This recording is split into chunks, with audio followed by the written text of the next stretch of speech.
Good evening. You're now with me anyway for TVS Nightline. On to the headlining stories. Sarawak reaffirmed its position as a regional leader in the renewable energy transition through sustainable hydropower and clean energy initiatives at the Singapore International Energy Week (SIEW 2025). Premier Dato' Patinggi Tan Sri Rahman Johari Tun Openg emphasised that Sarawak is on track to achieve developed and high income status by 2030, driven by clean energy innovation and sustainable economic growth. Sarawak is moving forward with clear purpose to become a developed and high-income state by 2030, powered by clean energy, innovation and sustainable growth. He further emphasized Sarawak's direction under the Sarawak Energy Transition Policy Set-P, the Hydrogen Economy Roadmap and the Sarawak Sustainability Master Plan 2030, aimed at pioneering a practical and equitable low-carbon economy. At the same time, he said Sarawak's clean energy agenda has been integrated into the 13 Malaysia Plan, focusing on sustainable and inclusive development for the next 5 years. We have re-strategized implementation for the next 5 years under the Sarawak 13 Malaysia Plan. It aligns 15 high-level strategies, and scaling up clean energy is the top priority. This is important to power economy in Sarawak and beyond. The Premier added that the energy transition is expected to generate over $130 billion in GDP, create 80,000 new jobs, and attract global investments to ensure widespread benefits for the people. He also noted that achievements such as the Blue Planet Prize 2025, awarded to the Bakun Hydroelectric Dam, further strengthened confidence that sustainable hydropower remains the key to balancing economic development with environmental responsibility. Meanwhile, Sarawak continues to set the benchmark for clean energy transition in the region through the implementation of sustainable hydropower projects and the integration of renewable energy technologies. Premier Abang Johari said Sarawak's energy development is anchored in renewable hydropower, forming the backbone of reliable and low-carbon growth. Our three major hydropower plants, that is Bakun, Murun and Batangai, power this foundation, soon to be strengthened by the 1,285 megawatt Bali hydroelectric project to meet rising demand and reinforce regional grid stability.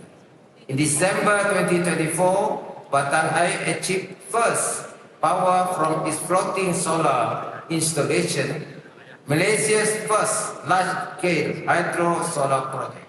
These advancements, he said, demonstrate that large-scale hydropower can be developed responsibly while strengthening investor confidence in Sarawak's sustainable energy framework.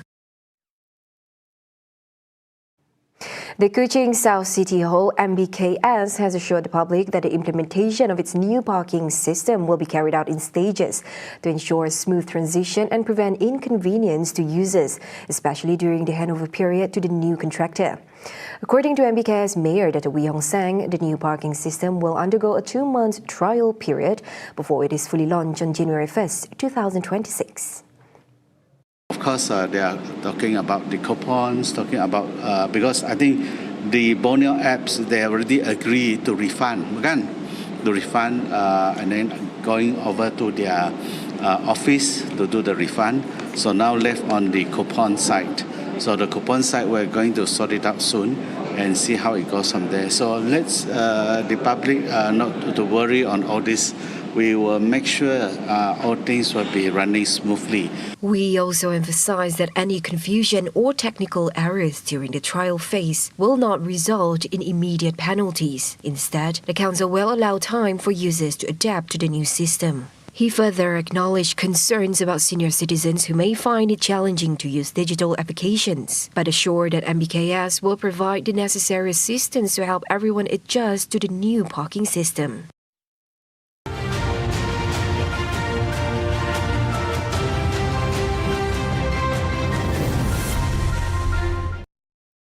On to the second day of the ASEAN Summit. Member countries, along with the ASEAN Plus 3, reached multiple agreements on regional cooperation. A key highlight of today's summit was Brazil's endorsement of Malaysia as a permanent member of BRICS, alongside US President Donald Trump recognizing Malaysia as a strong and sovereign nation capable of mediating conflicts beyond its borders. For an in-depth report from the ground, we go to our news correspondent Lukman Amin. Over to you, Lukman. Thank you, Hendy. To start off, as you have mentioned, US President Donald Trump has acknowledged Malaysia as a great and energetic country after his two-day work trip in conjunction with his 47th ASEAN Summit. Trump, who is now on his way back to Japan, said during his stay, Washington has signed a crucial trade agreement with Malaysia yesterday pertaining to precious earth resources. On Sunday, the US also witnessed the signing of the Kuala Lumpur peace deal between Thailand's Prime Minister Anutin Chanvirakul and his Cambodian counterpart Hun Mane, with Datuk Sri Anwar Ibrahim in presence. Trump and Anwar also exchanged signatures for agreement on reciprocal trade and an MOU regarding important minerals within the territories of the US and Malaysia. Meanwhile, Prime Minister Datuk Sri Anwar Ibrahim have high hopes that the meeting between China and the US will bear positive outcome and have benefit all ASEAN member countries.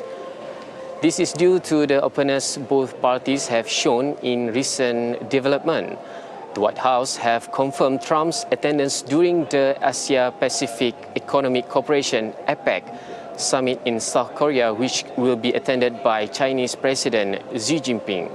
Hopefully that meeting would result in something very positive because, as I said, the ramifications, reverberations will not affect the two great economies, but also the entire economies in the region, including East Asia. So we look forward to. Meanwhile, it was also reported that the meeting between Trump and Xi will focus on trade and tariff, as well as issues related to Taiwan. And on of the bigger development that transpired today during ASEAN Summit was Brazil's support towards Malaysia's membership in BRICS. Luiz Inácio Lula da Silva, Brazil's president, explained that the green light was given because Malaysia have maintained great diplomatic relationship with BRICS countries, as well economic stability, as well as its active roles in promoting regional and global cooperation. E o principal que você me pergunta é saber se eu quero que a Malásia entre nos BRICS. Pois eu quero dizer para você que a Malásia terá o apoio do Brasil para ser membro pleno do BRICS. Né? E eu posso lhe dizer que eu levo da Malásia, sabe, a impressão mais positiva possível. Luiz also expressed appreciation for the highly potential yet productive meetings and discussion held with the government and business community in Malaysia that has inevitable strengthened ties between both Brazil and Malaysia. Those were some of the highlights from today's ASEAN Summit. More updates, please stay tuned with us on tvsarawak.my and on our newly launched app, TVS Inspire. I am Lukman Amin for TVS Kuala Lumpur. Back to you, Hendy.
The ringgit closed higher against the US dollar and most major currencies on Monday, lifted by stronger market sentiment following new trade agreements signed between Malaysia and the United States during the 47th ASEAN Summit. The local currency held on firmer ground, appreciating 0.27% against the greenback. The latest U.S. Consumer Price Index (CPI) for September came in lower than expected, adding to expectations that the Federal Reserve will move ahead with a 25 basis point interest rate cut at its meeting on October 28th and 29th. Analysts say this could narrow the gap between the Fed funds rate and Malaysia's overnight policy rate (OPR), a trend seen as positive for the ringgit. At 6 p.m., the local unit strengthened to 4.2085/2135 against the US dollar from 4.2210/2255 at Friday's close. The ringgit also traded higher against other major currencies. It rose against the Japanese yen to 2.7550/7582, gained against the British pound to 5.6158/6225, and strengthened against the euro to 4.8974/9032. Regionally, the ringgit also recorded broad-based gains. It edged up against the Singapore dollar to 3.2460/2502, advanced against the Thai baht to 12.8633/8837, and appreciated against the Indonesian rupiah to 253.1/253.6.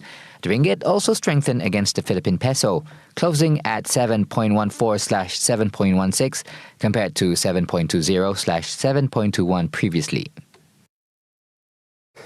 Wrapping up the Nightline, 10 people stand trial today accused of cyberbullying French First Lady Brigitte Macron over her gender and sexuality. The defamation lawsuit was filed by Brigitte and President Emmanuel Macron in the US at the end of July in connection with a rumor amplified and repeated online that Brigitte was born a male. The 10 defendants, 8 men and 2 women, aged 41 to 60, will be tried in a Paris criminal court accused of cyber harassment targeting Brigitte Macron.